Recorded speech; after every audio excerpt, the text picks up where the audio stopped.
Neanderthals were making hand-stenciled rock art more than 66,000 years ago, according to this study. The reason why they say it's Neanderthal as opposed to Homo sapiens is because this was found in Spain, and apparently Homo sapiens didn't get there for another 16,000 years or so.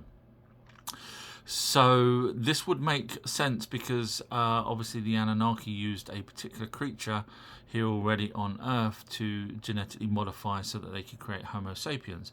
Now, who would be the next smartest one? It doesn't really talk about Homo erectus, it talks about Neanderthal. Funny enough, we have Neanderthal DNA in us. So they weren't as totally stupid as, because obviously they're doing art, then they figured out something. Now, whether you call that art, I'm not sure. Whether it's just a scratch on the wall, I'll let you work that one out. My God, what else are they going to say next? So here they're saying that Mars is pulling Earth towards the sun, warming our climate. So if they can't get us with the cows farting, even though the dinosaurs were way, way bigger and way, way more of them letting off methane. But it's an interesting point that if Mars is pulling us closer, what makes that interesting is because obviously it's quite far away, whereas Nibiru, which was a planet between Mars and Jupiter, that actually was even bigger than Earth. So when Nibiru came round around 10,000 BC, it affected Earth's gravity and atmosphere, etc., which is why the ice shelf broke off and created a tsunami, which was the Great Flood. Feel free to watch my amazing documentary on the Great Flood, ourtruehistory.co.uk. Breaking news: water may have been put on Earth by comets billions of years ago, according to this study. However, what's so funny is that they don't actually have a clue. So we know that the ancient tablets tell us that the planets were formed using water. Now, not our type of water, but what they call heavy water. And that's actually been backed up in the last month or so by other mainstreams saying that they could see another solar system where the sun and planets are being formed by water. So, and of course the Bible even says when the waters mingled, etc., same as the Enuma Elish in the British Museum. So that's the reason why there's actually water by the asteroid belt as well, because the Earth was originally another planet called Tiamat that got smashed up and ended up being part of Tiamat is now Earth, which is why it's got water, because Tiamat had water, and that's why the asteroid belt's got water. It makes so much sense. Breaking news: a battery that never dies. What is the new battery that never dies? It is to do with nuclear and a crystal. Now, funny enough, the Anunnaki, in their translations done by the Moorhens from tablets in Columbia University, say that their craft had a crystal, and so they put also crystals in the pyramids, if you believe in the translations. Now, I always wondered what the pyramids had, why they had crystals. What was the benefit of that? But knowing now that if we can create a sustainable battery that will last for a very, very long time, they're using crystals, then the logic is that inside the pyramids would be a crystal that was powering something. Interesting. Now, funny enough, the granite box inside the Great Pyramid could have housed the nuclear material to power the actual crystals.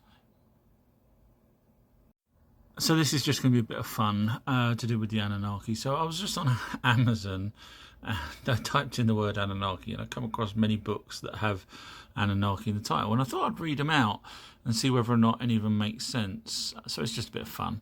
The Anunnaki of Nibiru: mankind's forgotten creators, enslavers, saviours, and hidden architects of the New World Order. So everything's correct up until the New World Order. Now, we would need the evidence that they are the architects of that. Now, I do believe the Anunnaki are aware of Marduk, particular, is aware of the plans that the elites have. Now, I know there was an ancient tablet called the New World Order, or New World Order, or something like that. But that's again a translation that we've added to that ancient tablet, which is referring to the ancient times as opposed to modern times. Anunnaki gods of Earth and Nibiru. Yeah, that's a cool title. That works for me. So I've not read many of these, probably none of them. Gates of the Anunnaki, Sacred Geometry, Keys to the Gods. So the Anunnaki do have symbols, which each Anunnaki seems to have their own particular symbol. I haven't done a deep dive into it yet. So when I do, you'll have the evidence. I'm not knocking this person's book, but I've not read it. But so yes, they do technically have geometry that we are not aware of. So next one is Wars of the Anunnaki, Nuclear Self-Destruction in Ancient Sumer.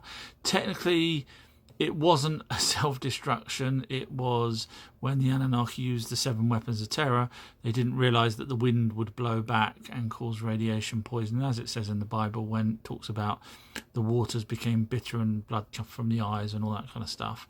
So technically not self-destruction, otherwise the Anunnaki wouldn't have carried on being here.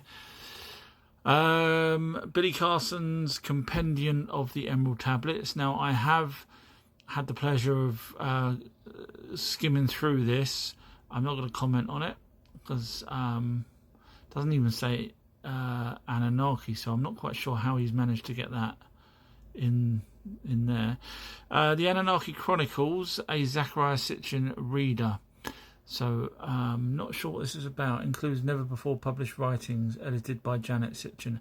Well, in that case, that I would probably recommend that. It's available on audiobook as well by the looks of it. So yeah, I wasn't planning on recommending anything, but Reign of the Anunnaki, the alien manipulation of our spiritual destiny. Yeah, see, unfortunately that's not quite right, because obviously Anunnaki, although we're aware of spirits, they were not really manipulating our spiritual destiny, unless you could say that they were the ones, for example, genetically modifying the pineal gland, which is where most people agree that the orbs join with. So I wouldn't necessarily agree with spiritual destiny. I think that one's probably not correct. African temples of the Anunnaki, the lost technologies of the gold mines of Enki. African temples of the Anunnaki, the lost technologies of the gold mines. Yeah, Michael Tellinger. Okay, I just saw who wrote that one. I was going to say, yeah, that seems all logical and fine. Michael Tellinger is someone that I rate highly. The Anunnaki, the sacred science. I'm reading these for the first time, by the way, with you guys. The sacred science of the black god. Now, as you know, I've been doing this 40 odd years. Technically, as far as I'm aware, the only reference we have to the skin colours of the Anunnaki is such as their suns, which would have been pale skin, blue eyes, blonde hair, and the fact that their planet comes from further away, further than the sun, which is why we get sunburnt, because the Anunnaki bred with the Homo sapiens to create Homo sapiens sapiens. So that one I'm not so sure about. I'm guessing by the name there, Muhammad, that it's something maybe they want the Anunnaki to be black as opposed to having any evidence. This one's called Karahan Tepe, a civilization of the Anunnaki and the cosmic origins of the Serpent of Eden. Be interesting to see whether they've actually added the Serpent of Eden, as I have, that was a Anunnaki on a spaceship. Chances are they haven't, because they're referring to Karahan Tepe, which is another Tepe similar to Göbekli Tepe. In fact, I think in the same area. Slave Species of the Gods, The Secret History of the Anunnaki and Their Mission on Earth, 2nd edition, and that's by Michael Tellinger. Slave Species, that will be us. So yes, nothing wrong with that. The Books of Enoch Master Collection, Discovery, Ethiopian Book of Enoch, the Slavonic Secrets, and the Hebrew Book of Enoch. Includes 33 and the Gnostic Gospels of the Bible. Well, it depends on how much they've actually put in this Book of Enoch, whether they've sort of embellished it or not, so I can't say. I've not read it. DNA of the Gods, the Anunnaki creation of Eve and the alien battle for humanity. Unfortunately, that one's wrong there, and that's because Eve didn't come along until Enki bred with 2 Homo sapien women. So in other words, there's already Homo sapiens. So Eve, original Eve, would have been called Tiamat, based off of the planet, and Eve her name was actually Tai or Titi, which you can go and read in ancient texts if you're interested. So this one's probably not that good, PhD. So this is what I'm on about. Just because I don't have a name letters after my name doesn't mean I'm stupid. The Anunnaki Mysteries, the complete 5 books box set. I'm guessing they're not historical. I'm guessing they're sort of maybe story based. The King Who Refused to Die, the Anunnaki and the Search for Immortality. I would probably have put that down as Gilgamesh, so that's a possibility. I haven't read this, but Zachariah Sitchin's. Okay, so I'm guessing he's referring to Gilgamesh in this one. Well, that would make sense. Technically, he's not Anunnaki. He's part Anunnaki, so he would be classed as a demigod. So, a little bit naughty putting the word Anunnaki if he's referring to Gilgamesh. This one's Anunnaki theory authenticated with new twist, historical evidence, and Anunnaki presence. Don't know what that one's about. I'm guessing they've probably read some of my stuff or would watch my videos, maybe. The complete Apocrypha, collection of 16 books rejected from the Bible. So if that's just that, then that would be that. The Verne Code, the secret of the Anunnaki, Atlantis, and the true shape of the Earth unveiled.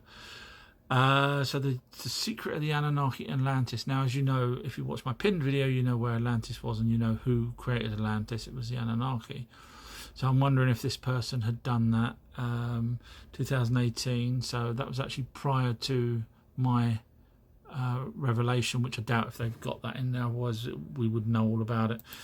The Forbidden Book of Esoteric Insight doesn't really say anything about Anunnaki. The Gnostic Gospels Master Collection, again similar to the one before. Anunnaki Homeworld, Orbital History, and 2046 Return of the Planet Nibiru. Never trust any dates. Never ever trust any dates. So my calculation is that Nibiru will return between 500 and 700 years. Other people have put it 900 years. Other people have put it a couple of hundred years. No one's put it 20 odd years away from where we are now. We would see it. Literally, it would be. I mean, it's going to be bigger than Tiamat to smash up the planet Tiamat, and it would also be bigger than Earth because it affects Earth's gravity when it comes round, which is the whole point of Ragnarok, which is the whole point of the Great Flood. So whoever wrote this book, I would probably not necessarily believe that. This one's called Pineal Gland of Anunnaki, Jesus Christ, Sacred Creation, Secret Oils, Pineal Gland, and then just repeats the same thing. I am Anunnaki, Jesus Christ. Well, from my research, which I've done a video on who Jesus' real father was, he would be a hybrid, again, not full Anunnaki. Anunnaki, reptilians in history of humankind. So I'm guessing this person's saying the Anunnaki are reptilians.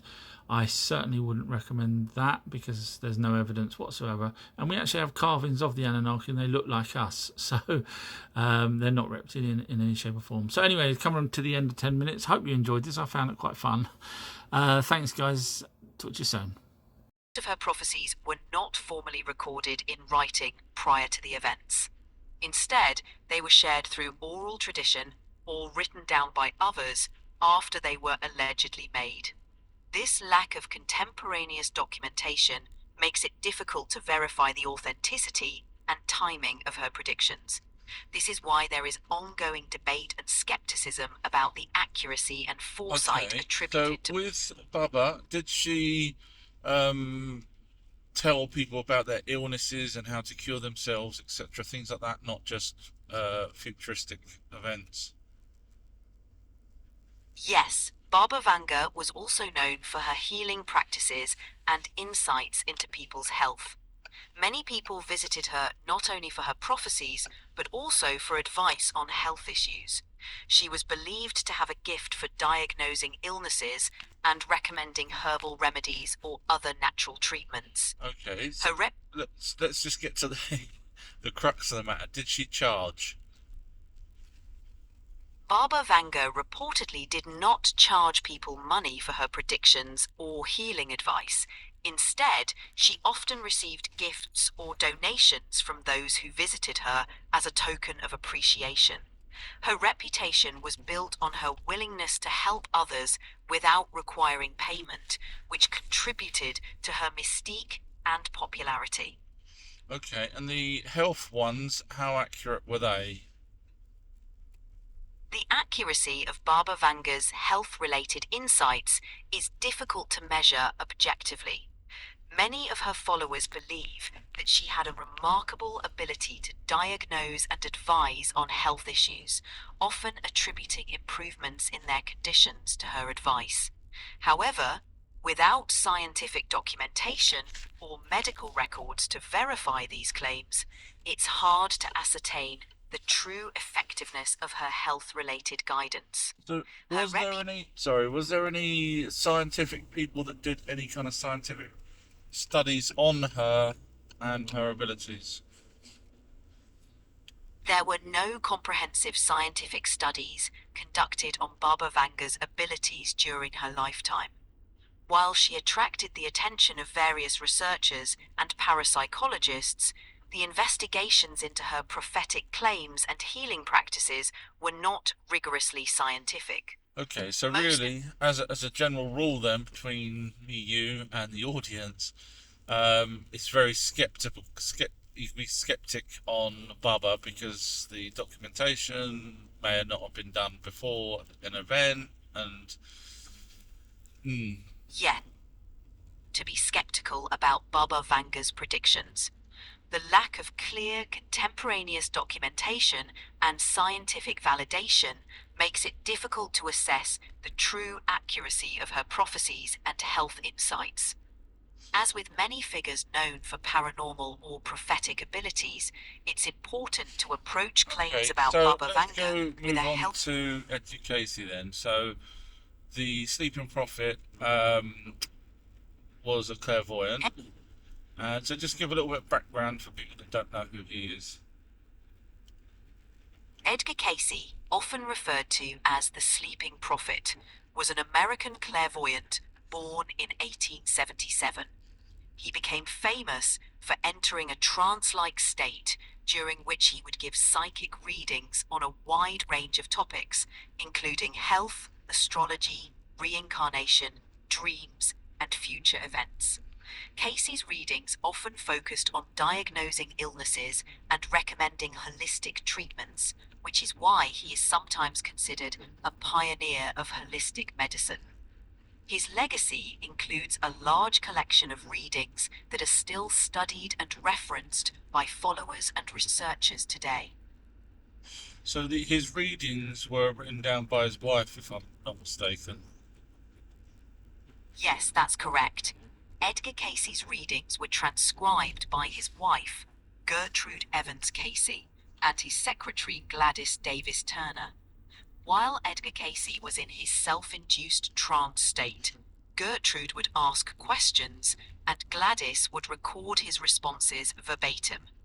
These transcripts form the bulk of the Cayce readings that are preserved and studied today. Okay, so did he charge? Edgar Cayce did not initially charge for his readings. He believed his abilities were a gift and was uncomfortable with the idea of profiting from them. However, as demand for his readings grew, he eventually accepted donations to cover the costs of his work and to support his family. Later in his career, he established the Association for Research and Enlightenment, ARE, in 1931, which was funded through memberships, donations, and the sale of publication. Okay, so what's his most famous predictions that have supposedly come true? Edgar Cayce's followers credit him with several predictions and insights that seem to have come true. Some of the most notable include the stock market crash of 1929. Cayce warned investors of the impending crash, which happened in October 1929, leading to the Great Depression. Could I just stop you Forcing- there for a second? How well known was Edgar Cayce at that moment when he was giving that information out about stock markets? By the time of the stock market crash in 1929, Edgar Cayce was becoming increasingly known for his psychic readings, particularly those related to health and wellness. He had a following of people who believed in his abilities, but he was not yet a household So name. how did he let the people know not to invest in the stock market or whatever it was? How did he let them know? Newspaper or just verbal to his few friends? Edgar Cayce primarily shared his warnings through his readings, which were attended by individuals seeking his guidance. These sessions were typically private or involved a small group, and the information would have been shared with those present or through word of mouth. Cayce's readings were documented by his secretary, and the records were kept by the Association for Research and Enlightenment. Okay, because where I was going to go with that is, if he had put an advert out or was so well known that everyone knew that he said don't invest in the stock market, that could have actually caused the crash. In other words, it could have been a self-fulfilling prophecy. But if that's the case, that he only told a handful of people, then I doubt if that would have caused the crash. Okay, carry on with the other ones that you was about to say. Sorry. That's a good point. Given the limited reach of his warnings at the time, it's unlikely Cayce's predictions directly influenced the stock market crash. Now, continuing with other predictions. Foreseeing World War II. In the 1930s, Cayce predicted a great global conflict, which many believe referred to World War II. 3. Shifts. Okay, sorry, let's go back to that one. Did he give a date on this global conflict? Edgar Cayce's predictions about a global conflict were somewhat vague in terms of specific dates.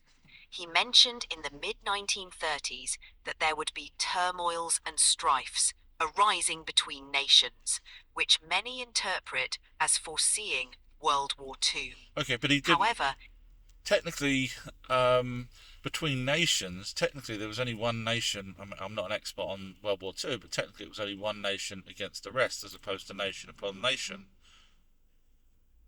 that's a fair point. World War II started with Germany's aggression, leading to a larger conflict involving multiple nations.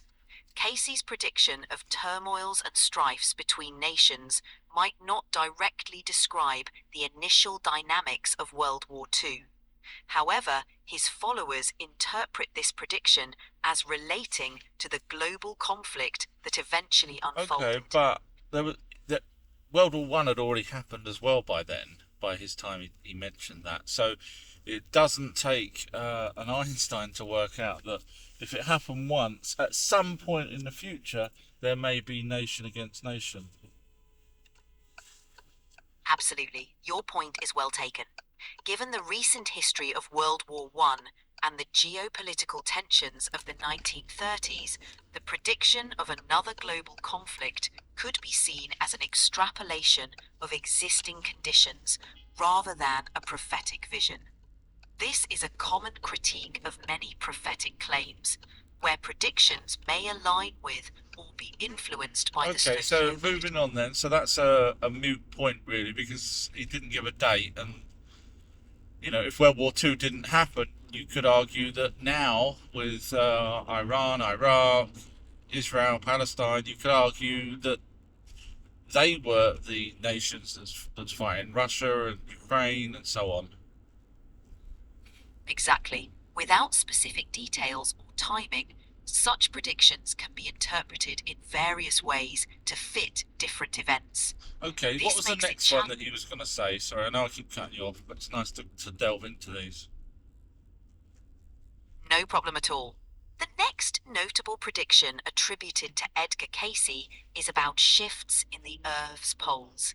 He suggested that significant physical changes would occur on Earth, including a shift in the magnetic poles, leading